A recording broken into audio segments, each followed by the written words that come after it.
Let's look at how the MOSFET has to be reconsidered as it gets smaller. The distance between the drain and the source becomes smaller. That distance is called the channel length, L. That's what we've been calling it. It's also referred to as the gate length. So a small gate device is what goes into large-scale integrated circuits. So we've started to look at short channel effects when we looked into two things: the parasitic resistance and velocity saturation. When we talked about velocity saturation, we had this expression for VD-SAT, the saturation drain source voltage. And we found a modification to it, this first term, 1 over this ESAT-L. L is the channel length. And that's the effect of velocity saturation on the saturation voltage of the device. If L is very large, you can scratch out this first term and ignore it. And so you have large channel, long channel expression, which we derived originally when we worked out the IV characteristic of a MOSFET. And it looks just like the second term, right? It is the second term.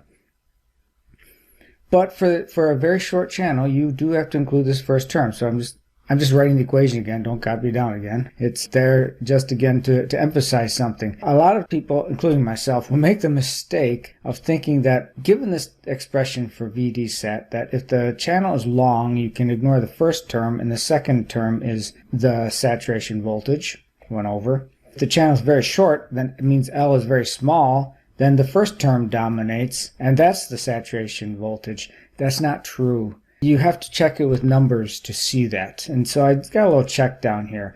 A typical device will have an ESAT, something around 70 or 80,000 volts per centimeter, so I'll just put 100,000. A short channel length is 100 nanometers or less, so this 10 to the minus 5 centimeters is 100 nanometers. And when that's the case, this ESAT-L is about 1 volt. So 1 over 1. This whole term is 1. Gate source voltage minus threshold voltage, typically, let's just say 2 or 3 volts. Now I'll use 3. Alpha is not very big, the body effect coefficient, so we'll just use 0.1. So 1 plus alpha. So that's about 0.4 volts. So these two terms are comparable. For a MOSFET where the distance from the source to the gain has been reduced just to 100 nanometers. That's small. That's not where we are these days, but that's small. So that's a short channel. If you really want to say that this first term is what determines the VD-SAT entirely by itself, I think you need to be, just per these equations and these typical numbers, down around 10 nanometers, maybe 20 nanometers. And that's, the state of the art right now. So in the state of the art, this term might be getting negligible, but we're not going to do that. Anyways, that was a long-winded explanation for why the short channel has to keep both these terms in our treatments, no matter how short it gets. But what you can say, and this is important too, is that in a short channel, the drain source voltage at saturation is less than it was in a long channel. So that's an effect of channels getting short, that the voltage that the drain is at when you arrive at saturation is smaller than it would have been. So let's look at how this plays out in the IV characteristic of a MOSFET, that is the drain source current versus drain source voltage. You have the long channel case. We derived this earlier, and so this is strictly by way of review because we've derived what I've just showed you and what I'm about to show you. The drain source current looks like this in a long channel. What I would point out is that it is proportional to the gate source voltage squared, while the gate source voltage offset by the threshold voltage, which is the usual case. In a long channel, this gate source voltage offset by a threshold voltage is approximately 1 plus alpha times the VD-SAT. Now we have that on the previous slide, so you can confirm that. For a short channel, we came up with this expression when we accounted for velocity saturation. We found that the ID-SAT, the current to the channel at saturation, this expression is linearly proportional to the gate source voltage offset by the threshold. Always, the saturation voltage in a short channel is going to be less than the gate source minus V threshold. So that's pretty true. For very short channels, it only gets more true. And so for very, very short channels, you can say it's much less than. The VD-SAT is much, much less than V gate source. I think you're getting down to like 10 nanometers to really justify that, just using the equations that we're working with. But our textbook does make this double greater than argument, so I'll put it here, but let me just say that it's tenuous at best, but it's definitely greater than. V gate source minus V threshold is greater than VD set. But because it's much greater than for very short channels, this second term is often ignored. It's also expedient in derivations to ignore the second term, so we might do a little bit of that. And we also worked on the saturation velocity before, and we argued that it's half the saturation electric field times the surface mobility. The thing I want to point out is that ID set is linearly proportional to the gate source voltage offset by the threshold. Okay, well, let's look at that in terms of a hypothetical device. So here's a hypothetical device with a long channel. And I guess I showed this to you before. And IV characteristic is the drain source current versus the drain source voltage.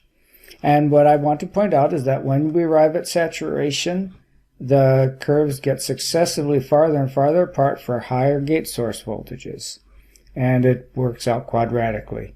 So the drain current at saturation is proportional to gate source voltage minus V threshold squared. If you have a short channel, they'll be linearly separated. So when you increase the gate source voltage, saturation current goes up with it linearly. And so that does play out in this hypothetical short channel device. I'd point out I changed the horizontal axis for the long channel. You see like at the highest voltage here, but typically devices these days are not driven way up at 7 volts. But at 7 volts, it's saturated just around 6. For the short channel, it's saturating more like at 2.5 to 3. So you do have the lower VD sat for short channels. Something else you might notice is that these curves are not leveling off. It's not really saturated. It seems to be continuing, and it does. It continues fairly linearly for quite some time. And in Chapter 7, we will deal with this, but it's because the threshold voltage actually has a very small perturbative dependence on the drain voltage. The threshold voltage will change as the drain voltage changes, and these curves will trend upward as a result of that. We'll see that again in Chapter 7. Now this is a little aside here, having to do with how are we going to take the technology to the next generation. It's important to maintain the kinds of saturation currents that we're able to get. And if for a power transistor, you actually want to have as high a saturation current as you can get. So it's frequently desirable to have a high drain source saturation current. How do you maintain that when you go to a short channel? You'll notice if you compare these two graphs, here in the hypothetical long channel case, we're saturating up around 4 or 5 milliamps. And in the hypothetical short channel case, we're saturating under 1 milliamp. So how do we maintain a high ID sat?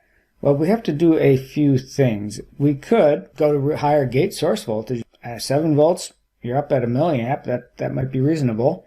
At 20 volts, you'll be way up, but you're going to run into some serious problems above about 4 volts in terms of mean time between failure of your devices. Let's look at another way of doing it. Back to the ID sat for the case where there is velocity saturation. What allows us to make this bigger besides just driving up this gate source voltage? Or we can drive up the oxide capacitance. That's what has to be done, because you can only take that gate source voltage so high. And 2.5, 3 volts is really a reasonable upper limit for that in VLSI. So how do you make the oxide capacitance large? Oxide capacitance is the permittivity divided by the oxide thickness. That's capacitance per unit area. So you either make the oxide thickness smaller or you make the permittivity larger, and both are done. In the current technology nodes, the oxide thicknesses are very small, but you can only go so far with that. And then you have to start driving up epsilon sub r, the dielectric constant of the material. And that's done these days, like with hafnium oxide is used in order to get a much larger epsilon sub r. So there are new materials on the horizon. They're called high kappa materials, where kappa is another symbol for epsilon sub r. So those are our options for driving up the saturation current, or at least keeping it reasonably high. So let's look at now the second short channel effect I've been emphasizing, and that's parasitic resistance.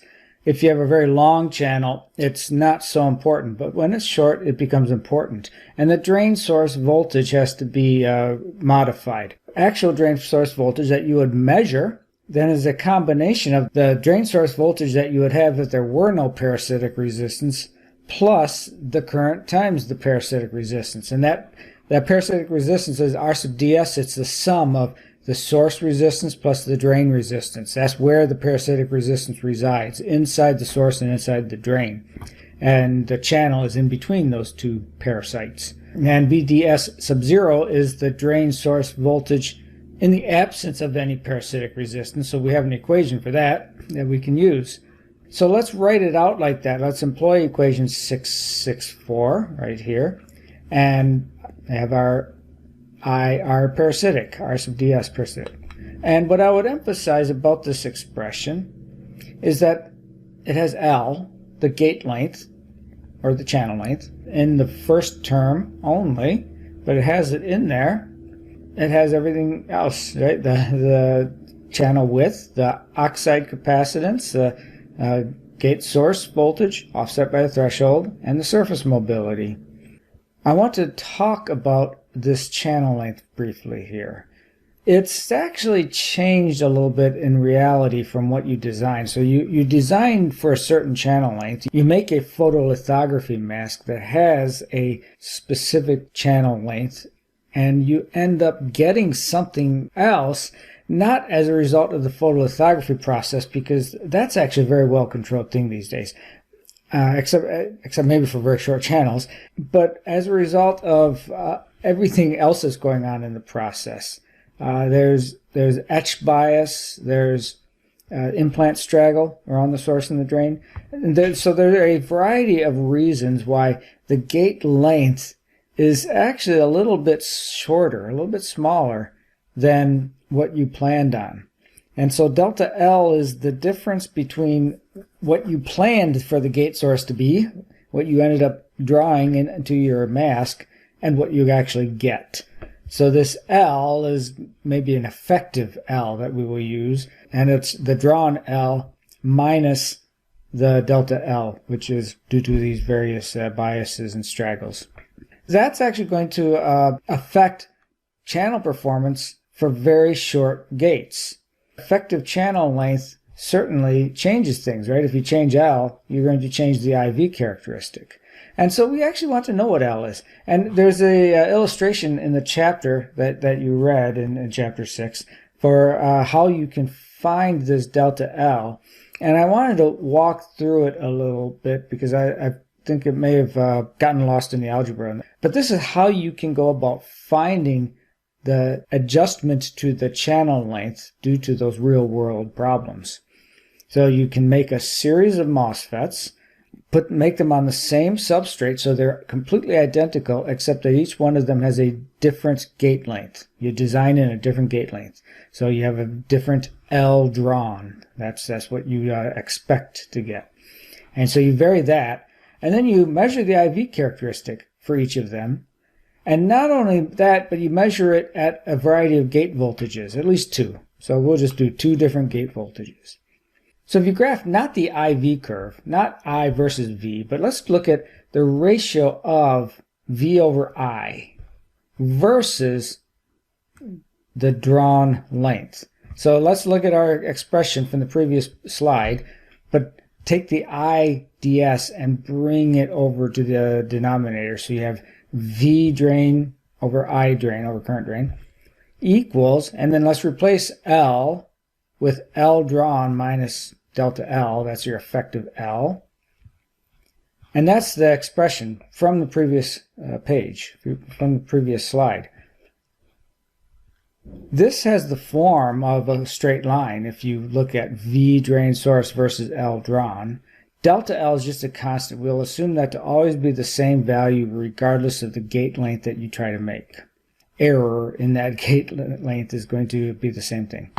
And our drain source is the same for everybody because you made your gates exactly the same. So it has the form of a straight line where this stuff in front is the slope. And L drawn is the variable, so I show it down there. And RDS is almost the y-intercept, but you also have this delta L, which is a constant. So the slope times delta L subtracted from RDS is the y-intercept. So if you did the measurement at two different gate voltages, you're varying the slope. So two different gate voltages means two different slopes, and so that's why I show a lower gate voltage means a higher slope, larger slope. A higher gate voltage means a smaller slope. And the higher gate voltage will also have a smaller number subtracting this negative delta L, so it's going to crash into the y-axis at a higher level. And so that's what they look like. They have different y-intercepts, they have different slopes. But this expression describes them, where L drawn is the variable. If you know the parasitic resistance, R drain source, you can go ahead and solve then for what is delta L. And that's the question, what is delta L? But usually you don't have the luxury of knowing the drain source resistance either. But what you can do with this data is you can look at these two lines and see where they intercept, because at the point where they intercept, y is the same, right? They're at the same value of the y variable. That is VDS over IDS. And so write it out that way. So mx plus b is the same for both of them. So we'll write it that way. The slope for one of the curves times L drawn, the variable, minus delta L, a constant, plus RDS, a constant, equals the slope for the other curve times that. And you can cancel RDS from both sides. And you have this result evaluated right here at where the two curves, two lines intercept. There's only one way this can be a true statement. Since they have different slopes, apparently what's in the parentheses must be 0.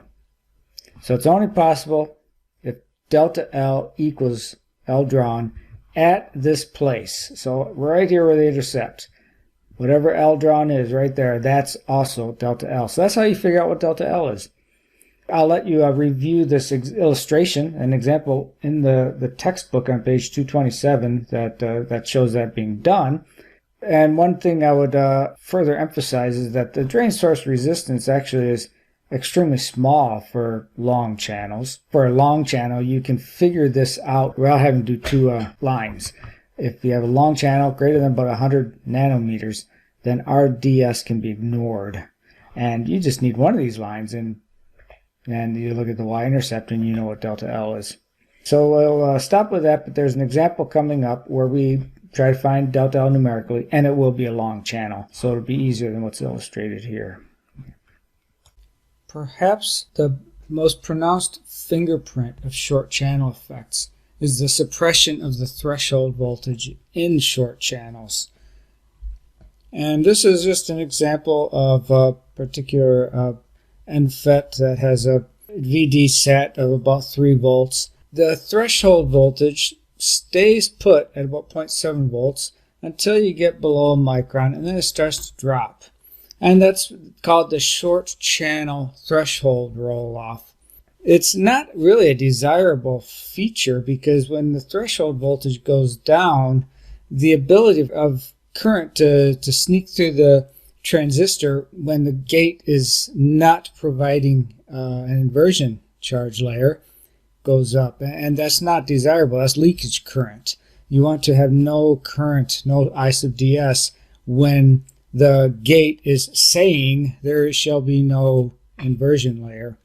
But that's not the case, and that becomes a problem when you have an integrated circuit with thousands of transistors and they all have a little bit of leakage current. You have to manage that power loss constantly. And so that's an issue that Chapter 7 confronts, is how to minimize leakage current. That is, how to minimize threshold voltage suppression in short channels.